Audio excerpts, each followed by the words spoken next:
Oke,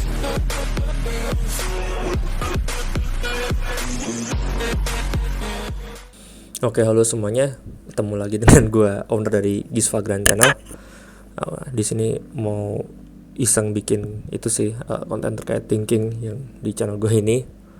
Kemarin kan kita udah bahas GKL, terus API, tentang Golang gitu kan. Karena ini salah satu bahasa pemrograman yang biasanya gue pakai juga sambil belajar juga di pekerjaan gue saat ini. Gitu. Di sini gue mau ngenalin mutex logic. Itu salah satu logic sederhana yang mungkin bakal berguna buat kalian semua yang pengen belajar coba-coba. Tapi ini contohnya kebetulan gue bisanya lagi belajar gue, jadi fokusnya ke gue dulu ya gitu. Sebelum kita membahas mengenai apa itu mutex, ada baiknya sih kita pelajarin dulu apa itu race condition yang terjadi di pemrograman, karena kedua konsep ini berhubungan erat gitu satu sama lain. Nah, race condition adalah kondisi di mana lebih dari satu goroutine atau lebih dari satu data yang lagi kerja mengakses data yang sama pada waktu yang bersamaan, at least benar-benar sama, itu kerja bareng, ngirim nembak hit bareng gitu. Ketika hal ini terjadi, nilai data tersebut akan menjadi kacau. Dalam konkurensi programming, hal-hal seperti itu sering banget kejadian. Nah, oleh karena itu mutex bisa melakukan pengubahan level akses sebuah data menjadi eksklusif. Jadi semacam dibikin antrian gitu sih, jadi biar ke error gitu kan dengan goroutine ini kalau di bahasa Golangnya. Gue menyediakan juga namanya sync mutex function yang bisa dimanfaatkan untuk keperluan lock dan unlock data. Nah, pada kali ini kita bakal coba sih bikin codingan sederhana terkait mutex logic di Golang gitu. Oke, langsung aja. Di sini kita praktekin. Di sini kita bakal bikin kamar dulu lah istilahnya kalau bikin tempat baru. Kita bikin main, terus misalnya di sini fmt println dulu. Kita bikin di sini. Halo semuanya. Ini buat sapaan kita. Biasanya kita pakai buat starting sih. Ini terus habis itu langsung aja kita bikin variabel buat persiapan mutex logicnya. Misalnya kita isi variabel mutex sync mutex, ini bawaan dari Golang ya, di library Go library-nya udah ada.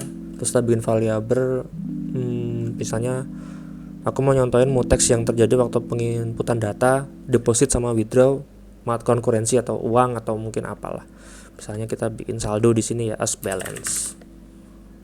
Ini tipe datanya integer. Oke. Nah, ini dimarahin sih kayaknya nih. Gara-garanya itu belum pernah dipakai. Oke, langsung aja kalau gitu kita bikin function gitu buat deposit konkurensi kita atau deposit uang kita. Misalnya di sini kita bikin value-nya integer, kan yang mau didepositkan integer, terus sync dari mutexnya. Di sini kita bikin function void group. Di sini kita bikin mutex, langsung kita lock dulu datanya, terus kita print dulu dengan functionnya. Misalnya di sini depositing Zeni, kan mata uang salah satu konkurensi gua di game yang favorit ya. Zeni namanya, mungkin kalian tahu. Kalau nggak tahu ya udah nggak apa-apa. Contohnya mau terserah mau apa gitu. Ini misalnya kita ini ke akun kita dengan saldo, total saldonya berapa nanti di sini biar rapi. Di sini value sama balance saldonya. Setelah itu jangan lupa kita kasih logiknya di sini. Karena nih deposit jadi kita nambah value kan, terus kita mutex lagi, kita unlock di sini, terus jangan lupa kita selesaiin dengan done. Oke, kita function ininya udah jadi ya, depositnya di sini. Nah, sekarang kita bikin function withdrawnya. Sama sih sebenarnya sih, function withdraw katakanlah. Di sini kita samain value integer WG ini bawaan mutex, kita bikin wait group biar tunggu-tungguan biar tandain eksklusif yang mana. Terus kita lock dulu, kita print, kita declare dalamannya itu misalnya withdraw Zeni from account, dari akun kita dengan saldo misalnya ini value, jumlah value-nya, terus sisa saldonya ya di print. Karena kita withdraw berarti ini minus value. Lalu kita ketik di sini mutex, kita unlock, jangan lupa kita done kan. Nah, oke, sudah jadi function-functionnya di sini. Dari mutexnya udah, function buat deposit udah, withdraw udah. Setelah itu yuk kita panggil. Contohnya kita punya saldo sisa kita, balance-nya ada 1000 nih. Katakanlah kita punya deposit, punya tabungan 1000 Zeni. Terus kita panggil wait group, kita panggil ininya, data-data yang udah kita inputin, kita add, karena ini ada 2 jenis kan, kita ambil 2 kali keluar, kita go withdraw, kita withdraw dulu. Ini buat ngambilnya 700 nih katakanlah. Setelah itu kita go deposit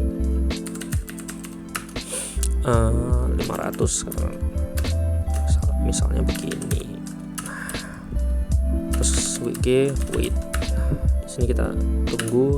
Terus setelah proses di atas sudah selesai, jangan lupa kita print prosesnya biar tahu nih, oh udah benar atau belum ini hasilnya. New balance, saldo terbaru kita. Ini balance. Nah, jadi setelah proses ini selesai, kan kita basic saldo kita 1000, terus kita melakukan pengambilan dana 700 dan depositnya 500. Sambil kita tunggu nih siapa yang duluan nih. Nanti setelah selesai hasilnya bakal keluar, kita print gitu. Yuk kita coba. Go run mutex.go, karena nama fileku mutex.go jadi aku runnya bukan main tapi go. Kalau package ini tetap main ya, karena ini package yang buat runner kita di Golang. Kita coba. Nah, halo semuanya, dari print ini contohnya. Kita ada balance 1000 kan awalnya, langsung kita deposit nih Zeni 500. Jadi totalnya 1500, terus diambil nih 700. Jadi total balance kita yang setelah diambil 700 Zeni, jadi balance-nya 800. Tuh, ini ada 2 proses yang secara bersamaan bekerja, tapi kan Mbak bikin datanya rusak gitu. Gitu sih.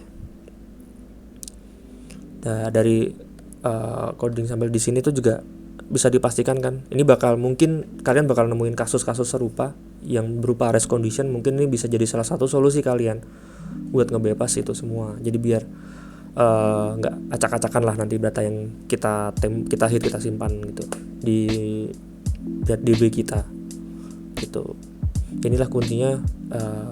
Untuk contoh race conditionnya udah ada, terus juga deteksi race condition juga ini, terus penerapan sync mutexnya juga di sini. Kita pakai wait group di sini, dan setelah di print salah satu bakal jadian tidak ada perusakan data di sini.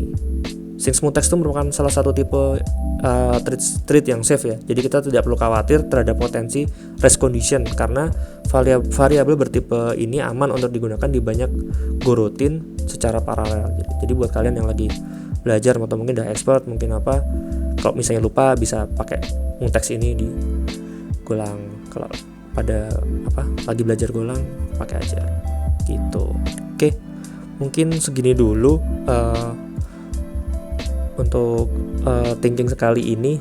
Mudah-mudahan bermanfaat buat kalian, dan masih banyak referensi bagus terkait mutex logic di luar sana yang untuk nge-bypass atau menghadapi race condition. Nah, mungkin kalian bisa cari referensi lain gitu. Dan pesan gue tetap terus belajar, dan gue juga sampai sekarang pun masih tetap belajar sih gitu. Oke, thank you semuanya, see you di next konten terkait thinking ya, kalau pas lagi senggang. Thank you semua.